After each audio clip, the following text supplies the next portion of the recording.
operations. We will conduct additional interviews in helicopter operations and in air traffic control, and the team will continue to examine the radio altimeters, the barometric altimeters, and additional electronics. With that, I will take questions. Please raise your hand. I will call on you. Please state your name and your affiliation. Yes, sir. Tom Rousey with ABC7 here in D.C. So it sounds like you're saying the way this was done for years, every day was presenting an intolerable risk. Is that a correct characterization?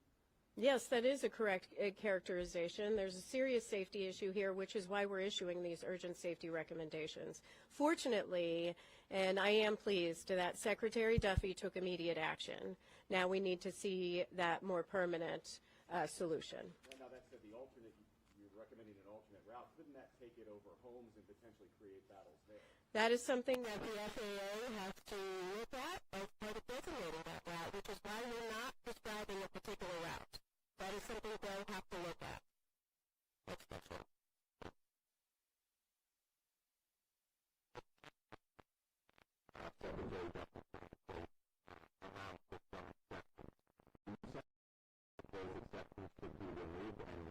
Helicopters should be able to fly on that particular route?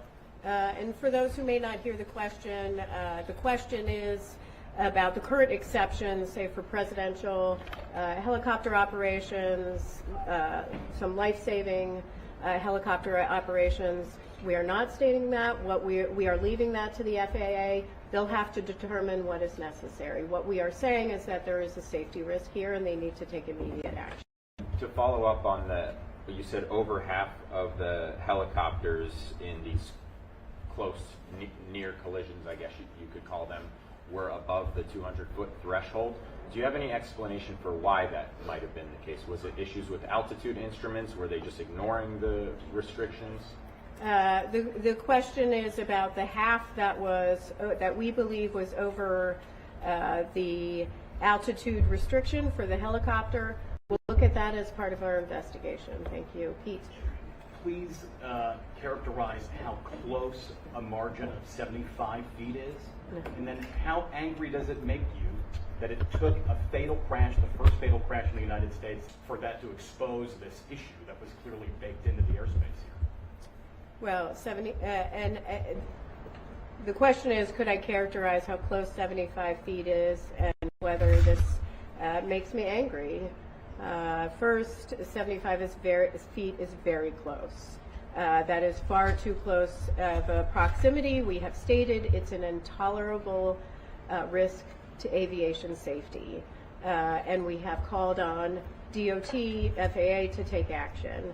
With respect to how angry it makes me, it does make me angry, but it also makes me feel incredibly devastated for families that are grieving because they lost loved ones. It shouldn't take a tragedy like this to occur. Unfortunately, one did, and so we are calling on action, but there clearly were indicators where safety trending could have occurred. Fortunately, we have a secretary in place that is taking safety very seriously, but it shouldn't take a tragedy to require immediate action. Would you call this an oversight, given the proximity of the glide path and the helicopter route? The question is whether I would call this an oversight. I would call it, I mean, it's stronger than an oversight, right? The data we have pulled is from a voluntary safety reporting system that FAA could have used any time. That data from October 2021 through December 2024. They could have used that information any time to determine that we have a trend here and a problem here and looked at that route. That didn't occur, which is why we're taking action today. But unfortunately, people lost lives and loved ones are grieving. Sir? Yeah, Chair Hamady, Adam Tuss, Channel 4 here in D.C. Have you looked at the frequency of flights at Reagan National Airport, the number of aircraft that are landing day after day, and possibly, could make some recommendations there? Is that something you guys could do?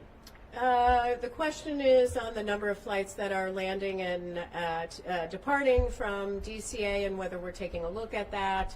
certainly everything is on the table right now as our investigation is concerned, and we will look at that. We're certainly going to look at separation distances between landing and departing aircraft as part of our investigation. That's something we would look at, but that's still to be done. Yes. BBC News, normally at 8 I wonder if you could tell us, could this have been prevented if there'd been more staffing? The question is, could this been prevented if there was more staffing? I assume you mean in air traffic control. That is part of our investigation and is part of the analysis phase of our investigation. Right now we are collecting facts on air traffic control. In our preliminary report today, we will mention that there were 5 controllers on position. There were 9 there, not in the cab, but in the tower, some in the break room. We do know that the helicopter and the local position were combined at 3:40 p.m., so we are taking a look at that. We do not have any evidence that anybody left.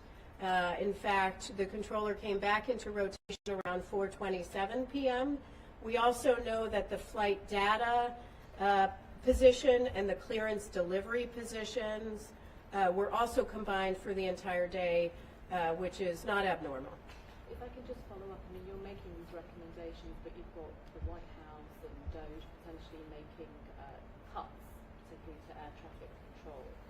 So I wonder how worried, concerned you might be about that. The question is about, again, air traffic control staffing and any sort of cuts. I don't want to speak for the Secretary.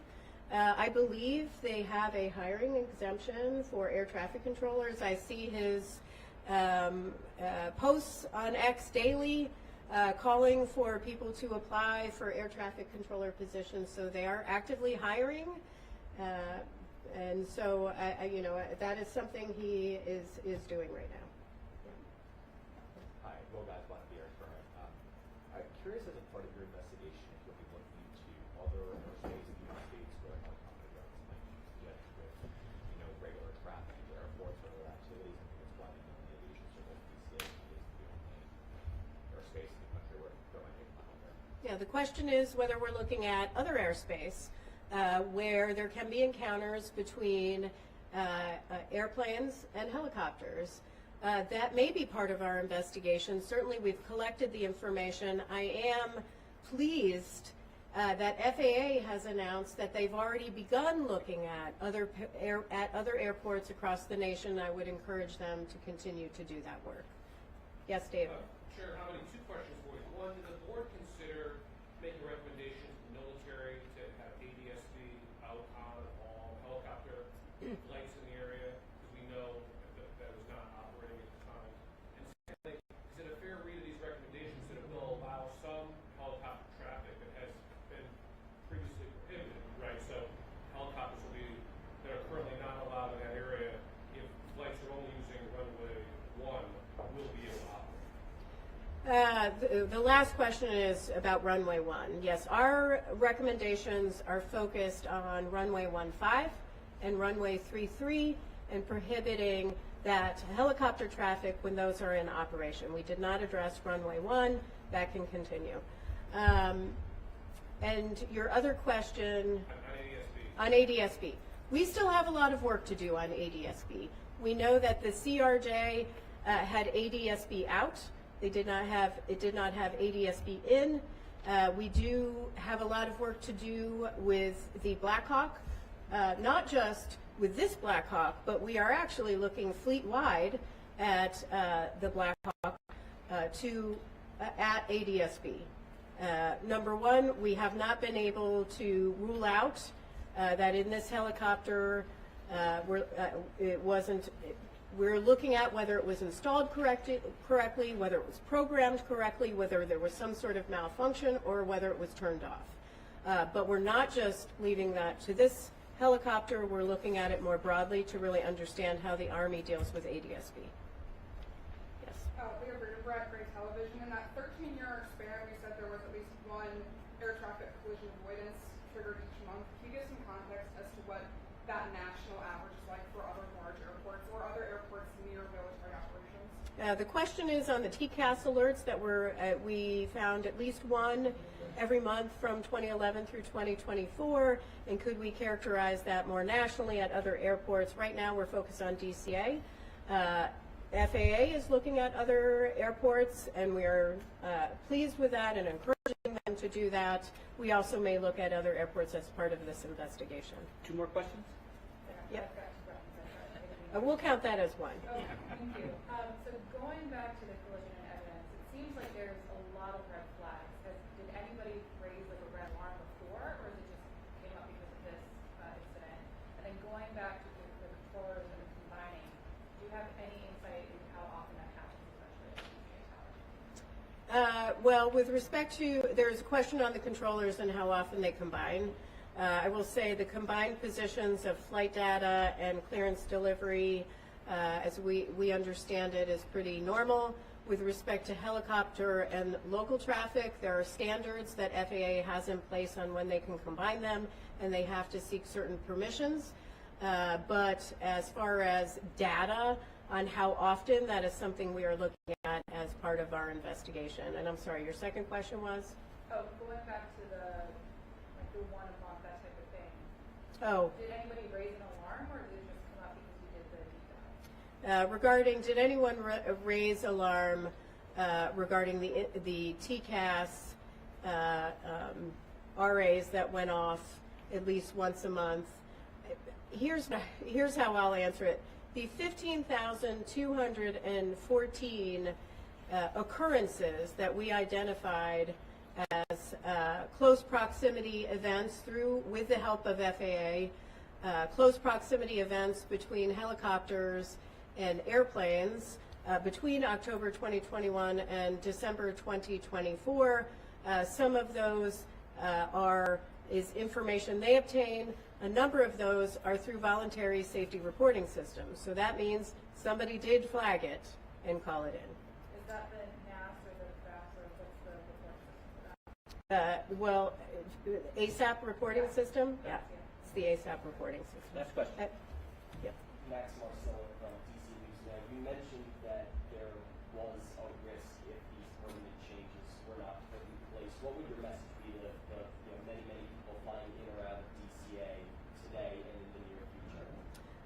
Well, today, though, with the exception, the question is, what is my message for people flying in and out of DCA? I assume you mean about safety? Yes. I just flew with my daughter out of DCA on a CRJ with PSA Airlines. Aviation is incredibly safe. DCA is where I always fly out of. I say often that your biggest risk is in your personal vehicle when you're going to and from the airport. Aviation is safe. However, there are safety issues and areas where we need to improve to make sure that we are at zero. And so that is the role of the NTSB in investigating. This is why we issue urgent safety recommendations. Thank you very much. Thank you very much. To continue monitoring the progress of the investigation, please check ntsb.gov. Thank you.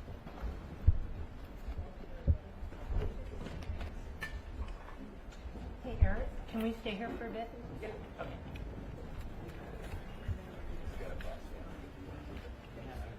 We all set up? Give me a surge. I have. Oh, table. Oh, thanks.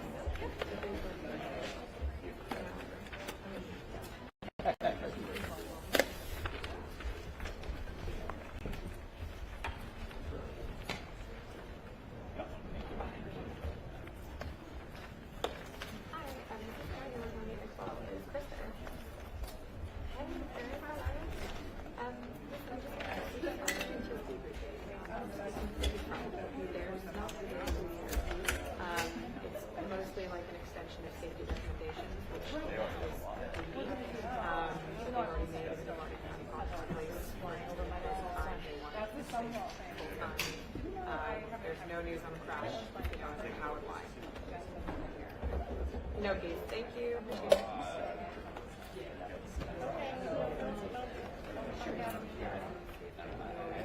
So no case. Huh? For 20 pages, I have to digest it. That is